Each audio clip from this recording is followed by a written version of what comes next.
salah satu sekolah dasar di Kota Bandung. Adapun tujuan dari penelitian ini ingin melihat hasil implementasi model Dick and Jerry dalam pengembangan pembelajaran PAI. Data penelitian diperoleh dari hasil wawancara dengan kepala sekolah, seorang guru pendidikan agama Islam, dan siswa kelas 4. Observasi dilakukan terhadap pelaksanaan model Dick and Jerry dan pembelajaran PAI di sekolah dasar, sedangkan dokumentasi berupa telaah terhadap modul ajar. Nah, teknik analisis data dilakukan dengan 3 tahap, yaitu reduksi data, pengumpulan data, kemudian penyajian data, dan verifikasi data. Berikut hasil pembahasannya. Adapun langkah dari model Dick and Jerry ini, seperti yang kita ketahui ada 10 langkah. Yang pertama itu identifikasi tujuan pembelajaran. Atau saya langsung jelaskan saja. Dalam mengidentifikasi tujuan pembelajaran ini, guru itu melihat dari tujuan pembelajaran. Nah, biasanya itu dari yang rumus ABCD. Tujuannya itu melalui metode pembelajaran pick and give, peserta didik dapat menyebut tanda-tanda usia balik atau kedewasaan menurut ilmu biologi dengan benar dan dapat membuat paparan mengenai tanda-tanda usia balik dalam pandangan ilmu fikih dan ilmu biologi dengan benar. Nah, dari tujuan ini kita melihat bahwa sudah terpenuhi ABCD-nya, yaitu yang A itu audiens, yaitu peserta didik. Kemudian ada B itu condition. Kondisinya itu adalah menggunakan yang B-nya itu behavior. Behavior yaitu menyebutkan tanda-tanda usia balik atau kedewasaan menurut ilmu biologi. Kemudian conditionnya itu adalah penggunaan metode, yaitu metode take and give. Kemudian degree-nya itu adalah dengan benar. Nah, kemudian langkah kedua itu ada dua langkah, yaitu melakukan analisis pengajaran serta mengidentifikasi data tingkah laku karakteristik siswa. Jadi 2 langkah ini dilakukan bersamaan. Adapun analisis pengajaran itu dilihat dari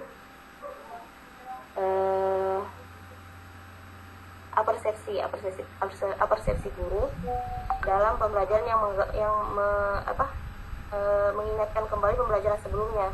Kalau pembelajaran ini tentang materi tentang usia balik menurut ilmu biologi, sedangkan materi sebelumnya yaitu usia balik dalam ilmu fikih. Jadi guru mengaitkan antara materi sebelumnya dengan materi yang akan diajarkan. Adapun identifikasi tingkah laku karakteristik siswa itu, guru melihat dari gaya belajar siswa. Ada 3, yaitu gaya visual, gaya auditori, dan gaya kinestetik. Jadi nanti metode dan medianya itu disesuaikan dengan 3 gaya ini. Nah, langkah ketiga itu ada merumuskan tujuan formasi. Tujuan formasi ini dari tujuan yang sebelumnya tadi, tetapi lebih dirincikan dalam kegiatan inti. Nah, kegiatan intinya itu ada di modul ajar ya. Ada beberapa langkah. Yang pertama, peserta didik mendapatkan kartu. Kemudian tiap kartu berisi materi tanda-tanda balik bagi anak laki-laki, dan kartu lainnya berisi tanda balik bagi anak perempuan. Kemudian ada langkah-langkah selanjutnya. Nah, kemudian ada mengembangkan butir-butir tes acuan patokan. Nah, dalam hal ini guru memberikan tugas berupa tugas refleksi.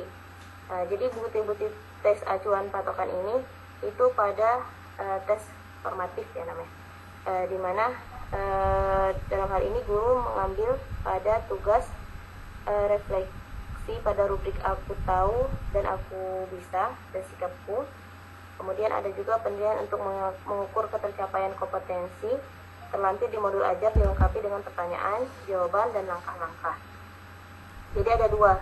Yang pertama ada rubrik untuk melihat ketercapaian kompetensi siswa secara kelompok, ada juga yang secara mandiri. Kalau yang kelompok itu tentang ketercapaian kompetensi tentang tanda-tanda balik menurut ilmu fikih dan biologi. Sedangkan yang mandiri tadi itu menyebutkan tanda-tanda balik menurut ilmu biologi saja. Ya. Nah, langkah sebentar. Ya. Bu Nurul, penelitiannya di mana? Di SD 258 Sukarela, Pak. Oke, itu harusnya dituliskan gitu. Oh, ya, Pak. Ini di halaman ini aja nih. Ini di halaman ini. Itu pembelajaran yang dilakukan di salah satu sekolah dasar di Kota Bandung pada bab menyambut balik menggunakan model. Ini maksudnya sekolah tempat kita penelitian atau di tempat lain?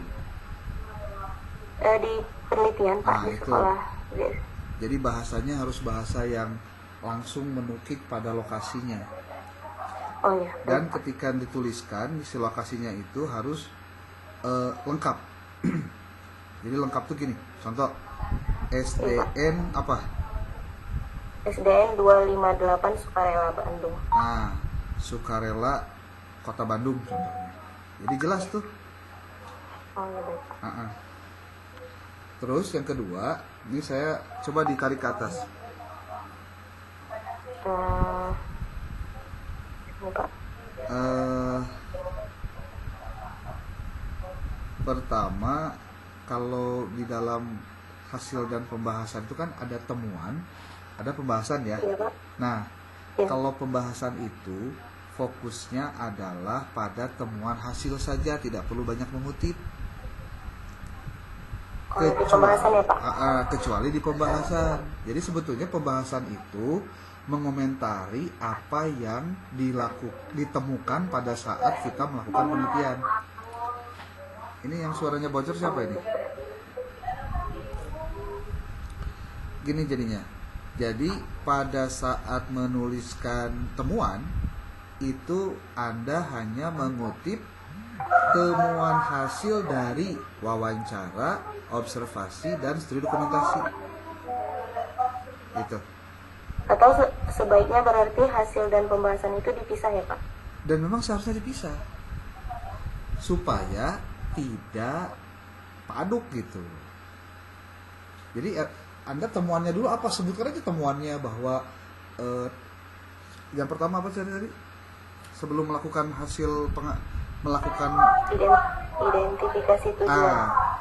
Apakah benar guru PAI di SDN 258 itu melakukan identifikasi? Coba, bagaimana hasil observasinya? Bagaimana hasil wawancaranya? Bagaimana hasil studi dokumentasinya? Munculkan di sini temuannya. Jadi gini, bisa aja ditulisannya begini. Berdasarkan hasil observasi, berdasarkan hasil studi dokumentasi terhadap RPP guru PAI sebelum mengajar, peneliti menemukan bahwa tertera judul bla bla bla bla gitu di dalam terdapat tujuan pembelajaran PAI yaitu bla bla bla bla bla. Nanti dikasih tahu tuh, ini berdasarkan observasi, ini berdasarkan wawancara, ini berdasarkan apa. Termasuk juga peneliti pada saat bertanya kepada guru, apakah guru tersebut mencantumkan adanya tujuan pembelajaran? Nah, maka guru tersebut menjawab bahwa mereka menulis adanya tujuan pembelajaran gitu. Seperti itu kurang lebih. Jadi nanti pada saat di bagian pembahasan Anda tinggal menyebutkan begini, berdasarkan hasil temuan bahwa si guru PAI tersebut menggunakan telah mencantumkan mengidentifikasi tujuan pembelajaran. Berarti hal ini sesuai dengan pendapat bla bla bla bla yang menyatakan bahwa tahapan untuk model Dick and Carey adalah tujuan. Jadi artinya satu-satu udah bener nih gitu maksudnya. Bisa kebayang nggak maksudnya? Bisa. Hah? Bisa, Pak, insya Allah. Kayak gitu sih sebenarnya. Termasuk nomor 2 tadi analisis, sama apakah guru menganalisis dulu gitu. Itu juga dijelaskan.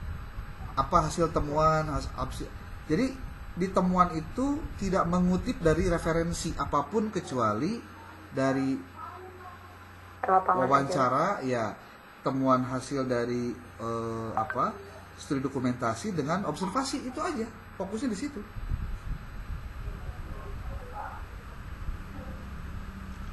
Gimana? Ada pertanyaan? Nah, insya Allah paham, Pak. Ya.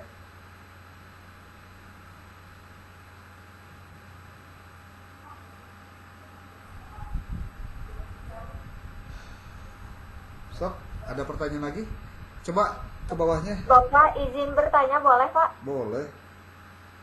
Gini kan Pak, ini kan lagi membahas hasil temuan dan hasil. Ya, ini baru temuan. Kebetulan di template artikel yang saya ambil itu kan Araudo ya Pak. Yep. Nah saya teh kebingungan sebetulnya pas awal-awal teh melihat apa ya yang seharusnya dengan Oke, sebentar. itu gitu kan. Sebentar, yang Araudo itu template-nya kayak gimana? Nah, yang Araudo itu Pak pembahasan doang ya. Kan biasanya hasil dan temuan. Pembahasan biasanya gitu kan. Di template. Nah, ini tuh pembahasan doang. Di template ada nggak dia menjelaskan apa saja isi dari pembahasan? Harusnya ada penjelasan. Langsung aja gitu. Harusnya ada penjelasan itu. Coba di template-nya ya, coba dibuka lagi template-nya, itu pasti ada penjelasan bahwa isi dari pembahasan itu apa saja. Jadi harap diingat begini, saya menjelaskan itu hal-hal yang sifatnya general, oke? Pada akhirnya nanti Anda akan temukan tiap jurnal itu punya template masing-masing. Punya template itu berarti dia punya maksud dan tujuan masing-masing. Tapi yang saya sampaikan tadi itu secara umum sepertinya seperti itu. Seperti kalau pendahuluan apa saja yang harus ada gitu. Kemudian kalau metode apa saja yang harus ada. Nah, tolong nanti di metode Anda ini tadi di Bu Nurul masih ada menyebutkan menurut Sugiono. Nah, itu seharusnya di dalam penulisan metode penelitian di artikel itu sudah tidak lagi dibahas. Karena orang yang nulis artikel itu pasti dia harus paham metodologi penelitian dan dia harus paham itu. Jadi kalaupun mau berarti Anda hanya menunjukkan bahwa ketika Anda menggunakan kualitatif itu karena memang didukung oleh pendapat siapa gitu. Contoh nih begini. Penelitian yang dilakukan oleh peneliti adalah penelitian jenis kualitatif dengan pendekatan kualitatif jenis fenomenologi. Adapun fenomenologi yang dimaksud adalah karena peneliti ingin menggali tentang bla bla bla bla bla bla bla bla bla. Nanti di kurung bukaan weh. Oh, eta teh pendapat dari siapa. Jadi menjelaskan dulu apa pendapat kita, apa yang kita inginkan, apa yang kita mau tulis, nanti siapa penulis atau referensi yang bisa dikutip untuk menguatkan pendapat kita. Itu dari metodologi. Nah, makanya sekali lagi pastikan baca dulu template-nya, lihat tuh template itu susunannya, lalu pasti ada penjelasan dari setiap susunan itu. Contoh, pendahuluan dia pengennya apa sih? Karena ada juga begini, jurnal yang dia tidak ada metodenya masuk di introductions, di pendahuluan.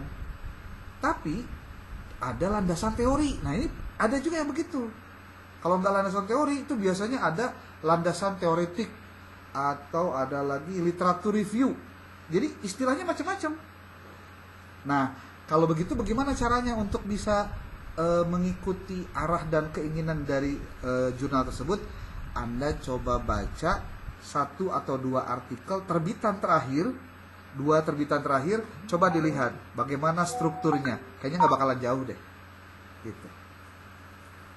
Jadi prinsipnya setiap jurnal punya template masing-masing dan pasti tidak akan sama, tetapi secara umum apa yang diinginkan oleh para editor ataupun reviewer sebetulnya sama saja seperti itu.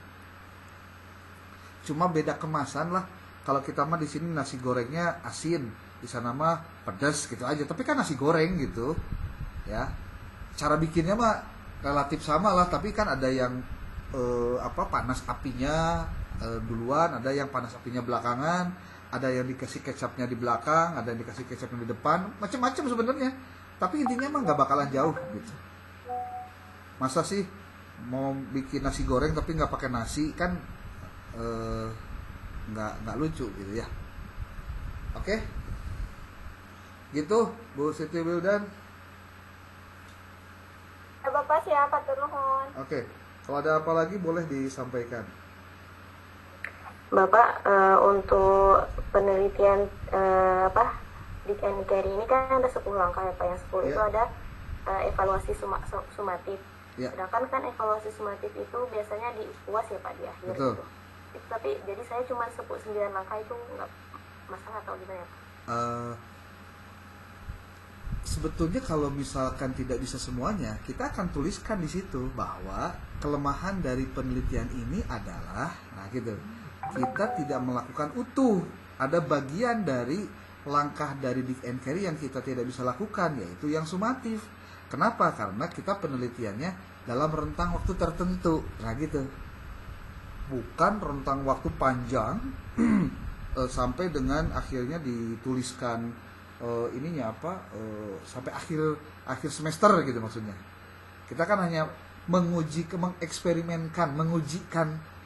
model ini dalam pembelajaran PAI. Pertanyaan saya begini, model ini memang dipakai oleh gurunya dan dia pakai, atau sebelumnya dia nggak pernah pakai terus kita tawarkan ke dia, Pak pakai metode ini loh. Kira-kira gimana? Yang pertama apa yang kedua? Kalau yang di sekolah ini udah digunakan metode Oke, Dick and Carry. berarti kalau gitu sebetulnya kita bisa melihat hasil sumatif dari aktivitas penggunaan Dick and Carry ini dari pengalaman dia aja bisa ditanya. Oh, iya. Gitu. Oke. Ada lagi silakan. Makanya coba Bu Nurul ditarik lagi ke bawah, maksudnya sampai habis, coba sampai habis. Nah, saya pengen nulisnya juga tarik lagi ke atas, tarik ke atas. Itu yang ada ini nih. Terus. Yang ada apa? Tongkat apa tadi? Ini nulisnya rada-rada perlu diperbaiki nih.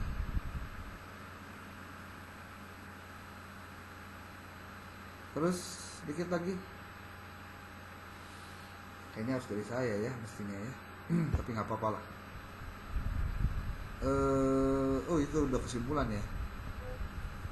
Implementasi model menggunakan 9 kali 10 langkah. Nah,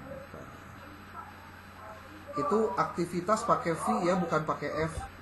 Ini yang bawah nih. Oh ya baik. Nah. Ini ya Pak. Ya. Pakai V, sorry, betul pakai bukan pakai F. Pakai V. Itu yang bawah, Oh iya. Yang paling bawah nih. Coba deh. Coba ke atasin dulu deh, ke atasin. Itu tulisan-tulisan yang berbahasa Inggris itu dimiringkan ya. Small group, file evaluations, one to one itu dimiring-miringkan semua. Kemudian yang tipe langsung berbahasa Inggris tolong diperbaiki. Seperti di bawah tadi ada alternatif pakai alternative gitu ya. Itu tolong diperbaiki itu. Ini juga nih. Ini evaluasi formatif, ini salah nih. Harusnya formatif. Ini juga mencakup aspek kognitif. Nah, ini nih tolong diperbaiki nih. Ada nggak? Ketemu belum? Ini juga tulisannya banyak tipe-tipuan nih. Nah, ini alternatif, perbaiki hanya F saja.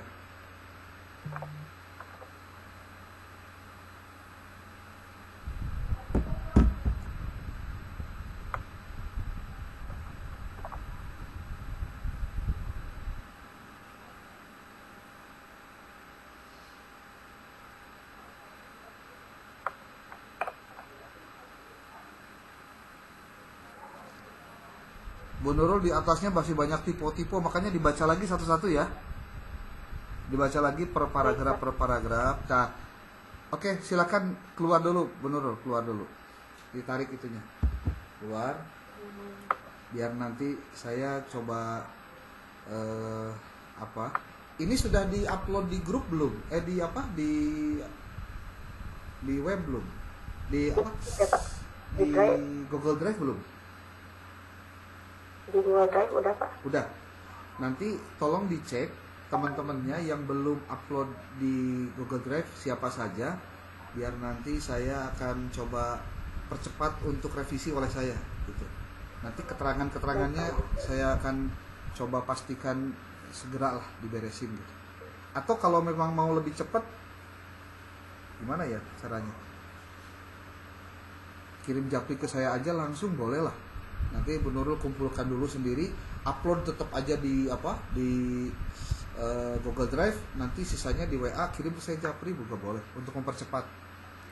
Yang pasti begini, pertama nih, saya pengen Anda semua memahami satu hal.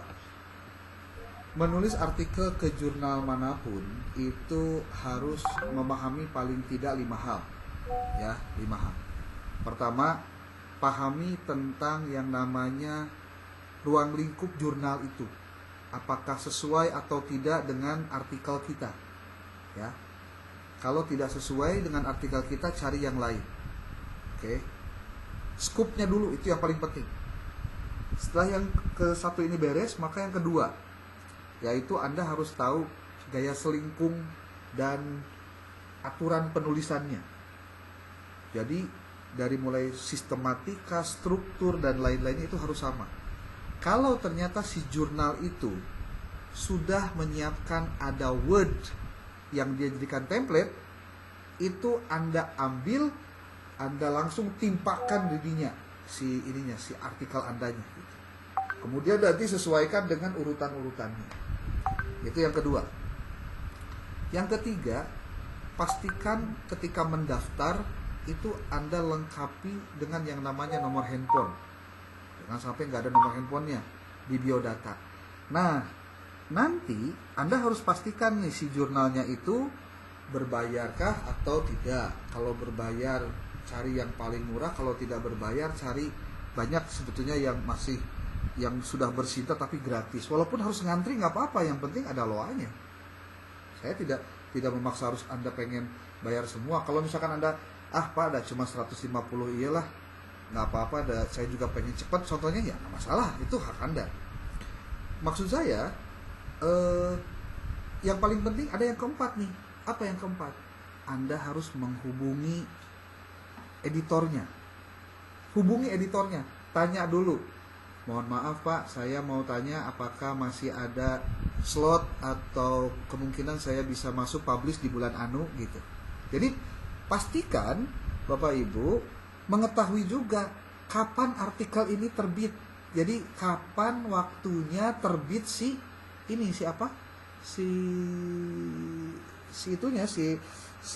terbitannya bulan apa saja gitu.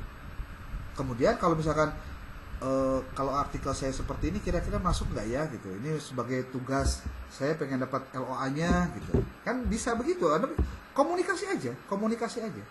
Komunikasi yang baik, yang bagus, karena itu semua akan memudahkan Anda dikenal oleh si editor juga gitu. Oke, jadi hubungi dulu, Pak ada kemungkinankah saya bisa masuk? Oh bisa di bulan anu, boleh Pak, saya minta LOA-nya sebagai bukti saya ke dosen bahwa saya sudah artikel saya sudah dikirimkan gitu, tinggal publish. Kan Anda seperti itu saja. Jangan khawatir, Pak gimana kalau di reject contohnya. Di reject ya nggak apa-apa, decline gitu. Ya tinggal cari lagi aja yang lain gitu. Reject ataupun penolakan itu hakikatnya menunjukkan bahwa artikel Anda bukan jelek, tapi mungkin mereka udah penuh. Jadi nggak bisa dong sesuai dengan waktunya gitu. Kadang-kadang ada yang begini, oh nggak sesuai scoop, cari yang lain. Nah gitu. Jadi tenang aja. Artikel Anda mungkin belum mendapatkan jurnal yang tepat. Nah gitu sebetulnya. Kita harus positive thinkingnya begitu ya. Makanya jangan sampai punya pikiran negatif dulu deh. Pokoknya kita pastikan komunikasi dulu yang baik. Nah kalau saya boleh sampaikan sedikit tips lah gitu. Kalau Anda ingin artikel Anda masuk di jurnal yang sudah bersinta tapi gratis, rata-rata dikelola oleh perguruan tinggi. Jadi masuk aja dulu ke link perguruan tingginya, lalu di situ biasanya sudah suka ada rumah jurnal. Setelah itu Anda cari mana yang sesuai dengan keinginan Anda, yang sesuai dengan template-nya. Gitu. Ini baru satu nih Bu Nurul doang nih, saya belum ngecek yang lain. Sudah dicek similarity kan? Sudah kirim ke Turnitin ini sudah? Belum Pak. Kirim dulu dong. Insya Allah sudah.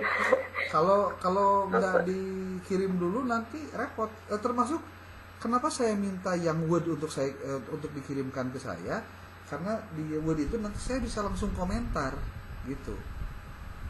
Kira-kira apa saja yang harus dibetulkan, apa yang kurang, apa yang perlu untuk diperbaiki atau dilengkapi, kan begitu. Kayak gitu-gitulah sebenarnya. Oke, ada yang lain? Boleh? Ada pertanyaan?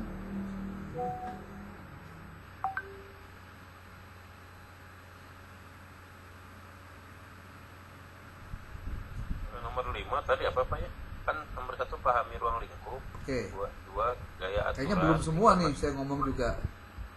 Ulangi. 1 ruang lingkup. 2 template. 2 gaya aturan penulisan. Oke. Yang ketiga, ya, pastikan mendaftar lengkapi nomor HP. Itu ketika Anda register ya, ketika register. Yang keempat, hubungi Harus menghubungi editornya. Nah, yang kelima, pastikan similarity-nya di bawah 20%. Dan itu oleh Anda harus diuploadkan pada saat Anda mengirimkan artikelnya.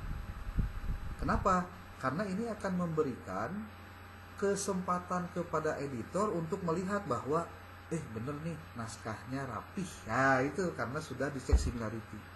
Dan sebetulnya ada yang lainnya, tapi ini sebetulnya tambahan-tambahannya. Seperti yang sering saya ulang, pastikan artikel Anda bersumber dari referensi yang lengkap. Oke. Termasuk ini juga mungkin belum banyak dilakukan oleh Anda juga. Anda wajib mensitasi artikel yang ditulis oleh dosen. Anda boleh masuk ke Google Scholar saya, adakah yang cocok, nanti sitasi saja gitu ya. Anda masuk ke punyanya Pak Dr. Tarsono, cari artikel ada yang cocok, sitasi gitu. Karena ini juga berpengaruh untuk diakreditasi nanti pada saat mengecek hasil karya dosen dan mahasiswa gitu. Saya tidak ingin Anda nanti pada saat upload setelah register upload ke jurnal itu ternyata similarity-nya masih tinggi. Jangan sampai terjadi begitu ya. Gitu. Sebentar, saya mau masuk dulu ke Zoom satu lagi sebentar ya. Udah mau siap mulai? Untuk Sok aja. materinya Udah ada? Buliananya udah ada? Belum ada nih? Oh iya udah ada nih. Sok aja langsung. Saya pantau terus, nanti diskusinya kan bisa menarik gitu. Sok dimulai aja. Liana dimulai aja ya. Mau di pengantar dulu oleh ya Adit, sok Dit. Oke. Saya ulang bahwa Anda harus bantosku Kang Fardan Kang ya di WhatsApp gitu. ya boleh. Harus dipastikan artikelnya similarity-nya sudah teruji ya. Jangan sampai lebih dari 20%. Terus yang selanjutnya nih yang penting juga adalah pastikan itu referensinya jangan referensi yang tidak ada doi-nya, tidak ada alamat webnya. Jadi kalau tidak ada alamat doi-nya, websitenya langsung boleh. Yang penting ketika diklik dia masuk ke link artikel jurnalnya. Gitu. Dan pastikan harus lebih banyak artikel jurnal daripada buku. Kemudian nih juga penting sekali adalah tahun dari si artikelnya. Jangan lebih dari artikel itu 10 tahun. Jadi kalau sekarang 2023 maksimalnya 2013, 2014 dah. 2014. Jangan yang 2010, 2007 gitu. Kalau Anda nanya, "Pak, boleh nggak kalau misalkan saya hanya 1 atau 2 artikel yang lama gitu bisa diikuti?" Boleh, tapi jangan banyak. Itu. Kalau banyak, wah kerepotan nanti. Terus pastikan jangan tipe-tipenya salah. EYD-nya dipakai. Model tadi di atasnya dipisah apa disambungin? Dipisah. Bisa. Jangan disambungin. Di antaranya juga sama dipisah. Kalau kepada pasti disatuin gitu. Tapi kan ketika nulis kadang-kadang hantem we jeger tahu-tahu kelopak-kelopak gitu. Nah, saya mohon nih teman-teman semua kumpulkan artikel yang mau dipublishnya itu ke Bu Nurul ya. Nanti japri ke saya. Nanti saya akan cek similarity-nya, kirimkan ke yang segala kan. Segala aya non, yang segala aya. Masukkan dulu ke situ. Nanti pastikan namanya lengkap dengan nomor registrasi nomor kelasnya. Reg B contohnya begitu. Begitu. Oke? Ada lagi? Kalau boleh Anda saya ajak sekarang ikut Zoom saya juga lagi Zoom karena ada mahasiswa pasca juga yang sedang sharing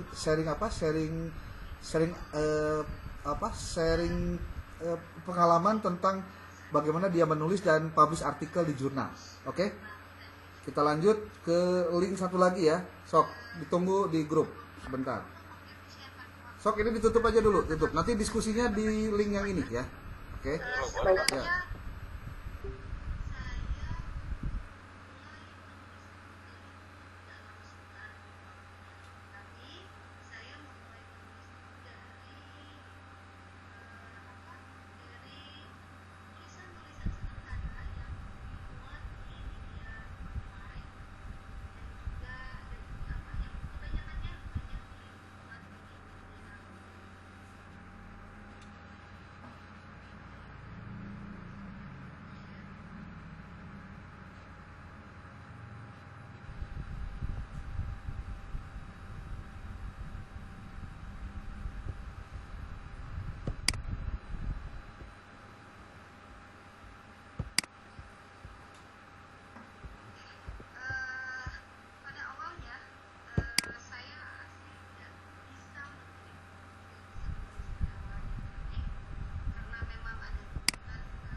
Recording in Dalam progress.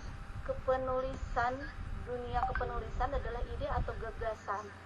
Itu sebagai ibarat ruh yang menjadikan satu tulisan bertenaga, bergerak, dan berpengaruh. Karena tanpa ide yang kuat, maka satu tulisan akan kehilangan tenaga. Dan ide adalah langkah pertama dalam perjalanan kepenulisan. Di sini dikutip dari Rollo May, sebuah ide atau gagasan kreatif kadang muncul dari sudut sepi di ruang pribadi pada saat dan waktu tertentu.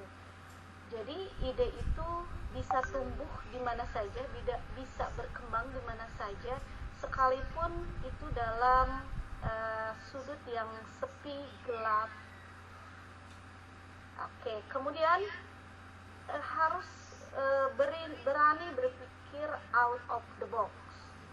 Nah, berani berpikir out of the box ini adalah harus mempunyai ide yang memang berbeda dari orang lain. Kalaupun memang ide itu tidak ada ataupun ide itu hanya di situ-situ saja, maka tulisan tersebut akan tampak biasa. Meskipun sebetulnya tulisan itu bagus, tapi kalau tidak unik, maka akan biasa-biasa saja. Kemudian di sini ini adalah karya pertama saya, memuat opini pendidikan yang berjudul Kartini di Era 4.0, suatu disrupsi cara berpikir, yang publish di media online, diantaranya Kabar Sukabumi dan Soros Rakyat. Dan opini pendidikan ini sempat menjadi trending topik pada masanya.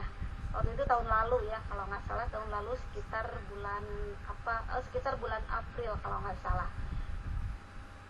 Oke, nah hasil yang kemudian saya dapatkan dari metafora Kartini ini adalah gagasan untuk terus membaca dan memperluas wawasan agar saya bisa mengejawantahkan semua ide dan pemikiran-pemikiran yang ada dalam benak saya. Kenapa harus terus ada gagasan untuk terus membaca dan memperluas? Karena ini ibarat gelas yang diisi oleh air. Gelas itu diisi oleh air harus luber dulu gitu.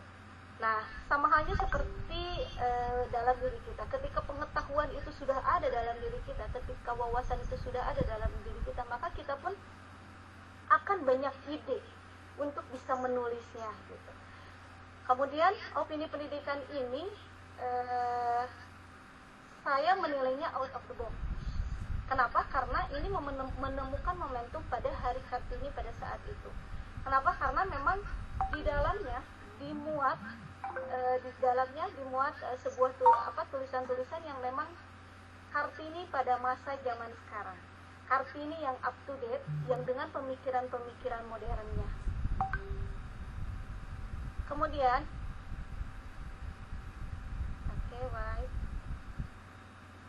di dalam menulis itu buat awal cerita yang mengesankan. Buat pada awal tulisan itu yang mengesankan. Hal ini sangatlah penting dan menentukan. Bisa dibilang baik buruknya bagi pembaca. Jika awal memang sudah mengesankan si pembaca, maka tentu saja untuk selanjutnya ada keinginan untuk selalu membaca tulisan kita dari awal sampai akhir ataupun tulisan-tulisan yang lainnya. Seperti halnya menulis artikel ilmiah. Di pendahuluan itu seperti yang sudah dijelaskan di materi-materi sebelumnya, itu ada state of the art, ada gap research-nya, kemudian keterkaitan antara paragraf satu dengan yang lainnya gitu. Dan itu harus memberikan sebuah meaning kepada si pembaca agar tulisan tersebut bernas. Nah, rata-rata ketika seseorang ingin menulis, itu selalu ada di benaknya, tulisan ini nanti jadinya bagus atau tidak ya? Bagaimana kalau hasilnya jelek? Bagaimana kalau nanti tulisan ini diejek oleh orang lain? Ataupun bagaimana kalau tulisan ini tidak sesuai dengan tata bahasa dan ejaan yang berlaku? Bagaimana dan bagaimana lagi seterusnya. Nah, hilangkan pikiran ragu itu, bebaskan, lepaskan, sehingga tidak ada yang memblok pikiran kita.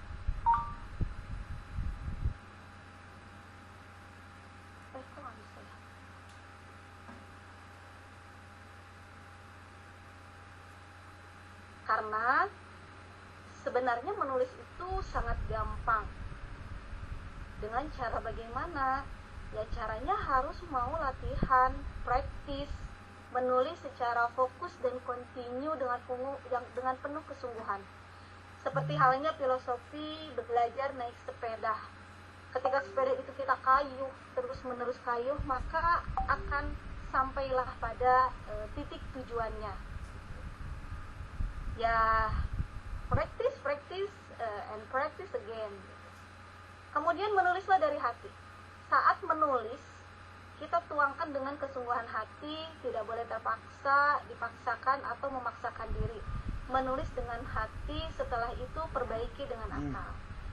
Kenapa? Karena ketika ada keterpaksaan, maka nanti akan ada akan memblok apa yang akan kita tulis. Ya, itu tadi tidak lepas gitu. Jadi lepaskan semuanya, tulis apa yang ada di dalam pikiran kita, tulis apa yang ada di dalam ide kita. Tapi ingat, harus menulis dari hati. Kenapa?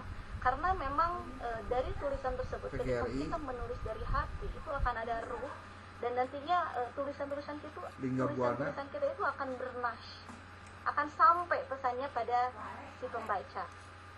Begitupun dengan penulisan artikel ilmiah.